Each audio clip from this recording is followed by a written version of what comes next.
آزاد کر دیتے ہیں، اس کو آزاد کر دیتے ہیں۔ اس نے جوانی میں ہماری جو ہے خدمت کی ہے، اس نے بڑا کام کیا ہے، اب یہ بوڑھا ہو گیا ہے، اب یہ کام نہیں کر سکتا، تو کیا کرتے ہیں؟ اس کو آزاد کر دیتے ہیں۔ اے اللہ، ہم بھی تیری عبادت کرتے کرتے اب بڑھاپے کو پہنچ چکے ہیں، اللہ تم بھی ہمیں اپنی جہنم سے آزاد کر دے، اللہ ہماری کمیاں کوتاہیاں جو ہے وہ معاف کر دے۔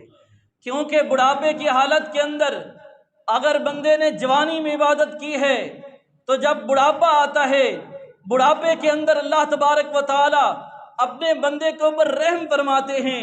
جس نے جوانی عبادت کے اندر گزار دی، اب بڑھاپا آیا ہے، اللہ کو اپنے اس بندے کے اوپر رحم آتا ہے، اللہ تبارک و تعالی سفید بالوں کی طرف دیکھ کے اپنے بندے کے سفید بالوں کی طرف دیکھ کے حیا کرتے ہیں۔ فرمایا کہ اگر ہاتھوں کو اٹھاتا ہے تو ہاتھ خالی نہیں لوٹاتا، رب ہاتھوں کو خالی نہیں لوٹاتا۔ اگر یہ اس کے بال سفید ہو گئے، یہ جوانی میں بھی اپنے رب کی عبادت کرتا رہا، اب بوڑھا ہو گیا ہے، اللہ اکبر، جوانی کے اندر عبادت کرنے والوں نے کس طرح اپنے رب کی جو ہے وہ عبادت کی ہے۔ جوانی کے اندر عبادت کا اپنا ہی مزہ ہے۔ جوانی کی عبادت کی فضیلت کیوں ہے؟ اس وجہ سے کہ خون گرم ہوتا ہے، انسان گناہوں کی طرف زیادہ لپکتا ہے، اس وجہ سے جوانی کی عبادت کی فضیلت جو ہے وہ رکھی ہے۔ جو بندہ گناہوں کی دلدل کو چھوڑ کے، گناہوں کو چھوڑ کے، دنیا کی رنگینیوں کو چھوڑ کے اپنے رب کی عبادت کی طرف آتا ہے، اپنے رب کی اطاعت کے اندر اپنی زندگی کو بسر کرتا ہے، یہ جوانی جو ہے، ان صلاتی و نسکی و محیای و مماتی للہ رب العالمین، شروع سے لے کے آخری وقت تک، آخری سانس تک جو ہے جینا بھی اللہ کے لیے، مرنا بھی اللہ کے لیے۔ کوئی بھی عبادت ہے، وہ صدقے کی عبادت ہے، وہ قربانی کی عبادت ہے، وہ حج عمرے کی عبادت ہے، وہ کوئی بھی عبادت ہے۔ یہ پچھلے دنوں کے اندر ہم نے یہ آیت سنی ہے، رسول اللہ صلی اللہ علیہ وسلم نے یہ اعلان کیا، ان صلاتی و نسکی، میری نماز، میری قربانی، میرا جینا، میرا مرنا للہ رب العالمین، کس کے لیے ہے؟ اللہ رب العالمین کے لیے۔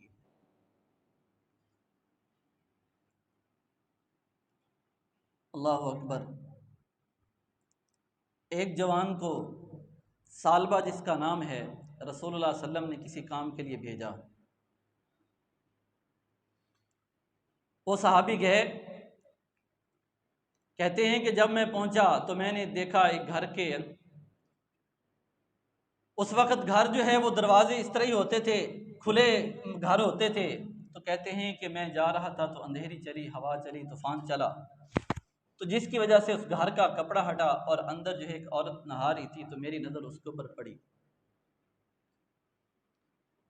کہتے ہیں میری نظر اس کے اوپر جب پڑی، میں نے ایک مرتبہ پھر دیکھ لیا، تو کہتے ہیں اس کی وجہ سے پھر میرے دل نے یہ گوارا نہ کیا کہ میں محمد رسول اللہ صلی اللہ علیہ وسلم کے پاس واپس جاؤں۔ جن آنکھوں نے گناہ کیا ہے، وہ آنکھیں محمد رسول اللہ صلی اللہ علیہ وسلم کو کس طرح دیکھی؟ وہ صحابی واپس رسول اللہ صلی اللہ علیہ وسلم کے پاس نہیں گئے، بلکہ جنگلوں کے اندر جو ہے وہ، پہاڑ کے اندر جو ہے وہ چلے گئے، کئی دن گزر گئے، رسول اللہ صلی اللہ علیہ وسلم نے دیکھا کہ واپس نہیں آئے۔ آپ صلی اللہ علیہ وسلم نے صحابہ کو بھیجا تو صحابہ اس کی تلاش میں نکلے، ایک چرواہے سے پوچھا تو اس نے کہا ایک نوجوان یہاں بیٹھتا ہے اور وہ روتا رہتا ہے، پھر واپس چلا جاتا ہے۔ آخر صحابہ نے اس کو پا لیا اور اس کو کہا کہ چلو ہمارے ساتھ، اس نے کہا کہ میں نہیں جا سکتا، کیونکہ یہ آنکھیں اب رسول اللہ صلی اللہ علیہ وسلم کو نہیں دے سکتی۔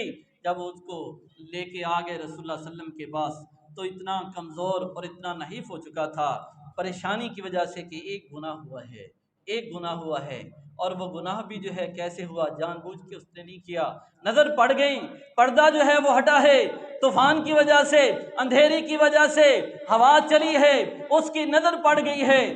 لیکن آج ہمارے معاشرے کے اندر دیکھ لیجئے بھائیوں، آج جان بوجھ کے ہم کرتے ہیں، اپنے گھر کے اندر بیٹھ کے، نوجوان ہے فیس بک کے اوپر، یوٹیوب کے اوپر، پتہ نہیں کون کون سی چیزوں کے اوپر ہم کیا کچھ اگر دیکھتے ہیں تو ہمارا رب ہمیں نہیں دیکھ رہا؟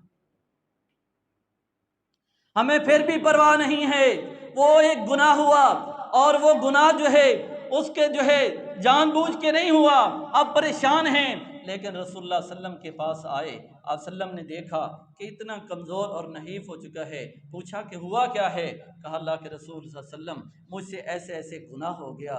رسول اللہ صلی اللہ علیہ وسلم نے کیا فرمایا؟ فرمایا اب تم کیا چاہتے ہو؟ کہا میں یہ چاہتا ہوں کہ میرا رب مجھے معاف فرما دے، میرا رب مجھے جو ہے معاف فرما دے۔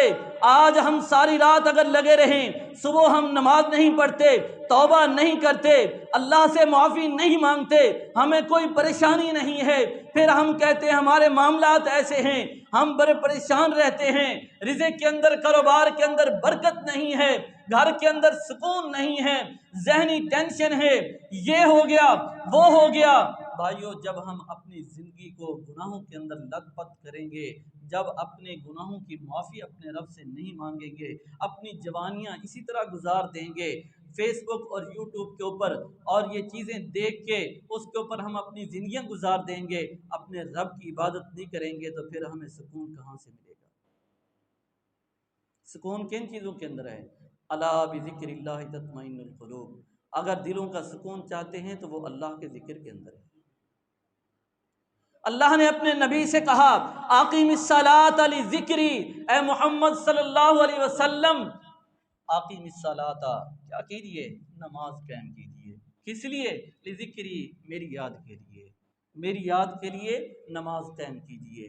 اب ہم نماز کے دیکھ لیں بھائیوں، ہماری نمازوں کی کیا حالت ہے، اور وہ صحابہ اکرام رضوان اللہ اجمعین جو راتوں کو اگر بیٹھے ہیں سرحد کے اوپر، پہرا بھی دے رہے ہیں، اگر ٹائم ملا ہے تو کیا ہے اللہ کی عبادت کرنے لگ گئے ہیں، اگر تیر بھی لگ گئے ہیں، خون بھی بہہ رہا ہے، لیکن نماز کو نہیں چھوڑا، قرآن کی تلاوت کو نہیں چھوڑا۔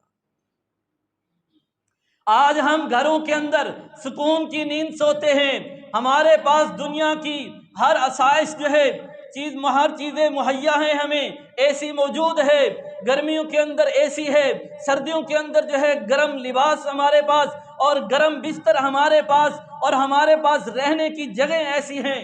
وہ صحابہ جنہوں نے اپنی زندگیاں بسر کی ہیں، اور محمد رسول اللہ صلی اللہ علیہ وسلم نے بھی کس طرح زندگی بسر کی ہے۔ عمر رضی اللہ تعالیٰ عنہ رسول اللہ صلی اللہ علیہ وسلم سے ملنے کے لیے جب گئے تو آپ صلی اللہ علیہ وسلم بالا خانہ کے اوپر تھے، اپنی دوسری منزل کے اوپر جو ہے وہ تھے، تو آپ صلی اللہ علیہ وسلم جو ہے وہاں جایا کرتے تھے چڑھنے کے لیے۔ کوئی سنگ مرمر کی سیڑھیاں نہیں تھیں، کوئی اچھے ماربل کی سیڑھیاں نہیں بنی ہوئی تھیں وہاں پہ، بلکہ کھجور کا ایک تنا رکھا ہوا تھا جس کو پکڑ کے رسول اللہ صلی اللہ علیہ وسلم جو ہے اوپر جایا کرتے تھے اور نیچے آیا کرتے تھے۔ عمر رضی اللہ تعالیٰ عنہ جب اوپر گئے، دیکھا رسول اللہ صلی اللہ علیہ وسلم جو ہے لیٹے ہوئے ہیں، اور لیٹے ہوئے بھی کس کے اوپر ہیں؟ کھجور کی چٹائی کے اوپر، اور تکیہ بھی کیا ہے؟ کھجور کی پتوں کا جو ہے وہ تکیہ بنا ہوا ہے، رسول اللہ صلی اللہ علیہ وسلم اس کے اوپر لیٹے ہوئے ہیں، اور آپ صلی اللہ علیہ وسلم کے جسم کے اوپر جو ہے اس کے نشان پڑے ہوئے ہیں۔ عمر رضی اللہ تعالیٰ عنہ دیکھ کے آنکھوں سے آنسو آ گئے، کہنے لگے اللہ کے رسول صلی اللہ علیہ وسلم وہ کیسر و کسریٰ وہ کافر ہیں، وہ عیش کی زندگی بسر کر رہے ہیں، ان کے پاس اتنی آسائشیں ہیں۔ کہا عمر کیا تم یہ نہیں چاہتے کہ ہمارا رب ہمیں ہمارا حصہ آخرت میں دے دے، اور ان کا حصہ جو ہے ان کو دنیا میں مل گیا؟ یہ آسائشیں، یہ ساری چیزیں دنیا کے اندر اس کا مل جانا یہ نہیں ہے کہ بڑی نعمت ہے، ہمارے پاس ہر چیز موجود ہے، کوئی چیز کی کسی چیز کی کمی نہیں ہے۔ اللہ اکبر۔ بھائیوں، انبیاء نے زندگیاں کس طرح گزاری ہیں، صحابہ نے زندگیاں کس طرح گزاری ہیں۔ جوانی کی عبادت، اس کی فضیلت، رسول اللہ صلی اللہ علیہ وسلم کے صحابہ جوانیوں کے اندر کس قدر عبادت جو ہے وہ کیا کرتے تھے۔ عبداللہ ابن عباس کو دیکھ لیجئے، عبداللہ ابن عمر کو دیکھ لیجئے، یہ چھوٹے بچے، علی رضی اللہ تعالیٰ عنہ کو دیکھ لیجئے، یہ چھوٹے جو ہے عمر کے اندر جو ہے یہ ایمان لانے والے، یہ صحابہ ایمان کے اندر بھی کتنا پختہ، عبادت کے اندر بھی کتنا پختہ، پھر رب نے آسمانوں سے ان کی مدد بھی کی، اور ان کے بارے میں فرمایا رضی اللہ عنہم ورضوا عنہ، میرا رب ان سے راضی ہوا اور وہ اپنے رب سے راضی ہوئے۔ وجہ کیا تھی؟ وجہ یہی تھی کہ ان کی جوانیاں، ان کی زندگیاں اللہ کے دین کے لیے، اللہ کی عبادت کے لیے تھی۔ آج میری اور آپ کی جوانیاں گزر رہی ہیں، آج کا نوجوان سیلفیاں بناتا ہے، ٹک ٹاک بناتا ہے اور خوش ہوتا ہے، میں کامیاب ہو گیا، مجھے اتنے فالوور جو ہے وہ مل گئے ہیں،